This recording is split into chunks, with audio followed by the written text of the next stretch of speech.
Definite దాన్ని కూడా అధ్యయనం చేస్తా ఉన్నాము.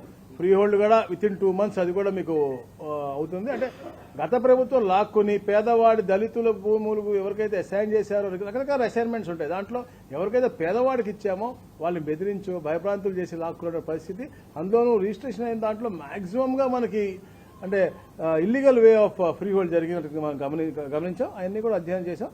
అవన్నీ కూడా అవన్నీ క్లియర్ చేసి ఫిబ్రవరి కల్లా మేము వీఆర్ థింకింగ్ ఆఫ్ అంటే అది కూడా జీఎంలో ఒక ఐటమ్ నేను చెప్పినటువంటి 3 అంశాలు అది కూడా ఒక ఐటమ్ కూడా తప్పకుండా చేస్తాం. అలాగే ముఖ్యంగా రేపటి నుంచి మేము పాస్ పుస్తకాలు కూడా ఇస్తా ఉన్నాం. ప్రజలు కూడా ఎక్కడైనా చిన్న మిస్టేక్స్ ఎందుకంటే గత ప్రభుత్వం చేసిన సర్వే అంతా తప్పులు తడుగుతూ ఉంది కాబట్టి మేము మళ్ళా రీసర్వే చేసినటువంటి పరిస్థితి మీరు చూసాము. అందరికి కూడా రేపటి నుంచి పాస్బుక్లు ఇస్తా ఉన్నాం. రాజముద్రతో ఉన్న పాస్బుక్లు ఇస్తా ఉన్నాం. 9వ తారీఖు గౌరవ ముఖ్యమంత్రి గారి రాష్ట్రంలో ఎక్కడో ఒక దగ్గర పెద్ద ఎత్తున ఈ పాస్బుక్ పంపిణీ కార్యక్రమం కూడా చేసి ముగిస్తారు.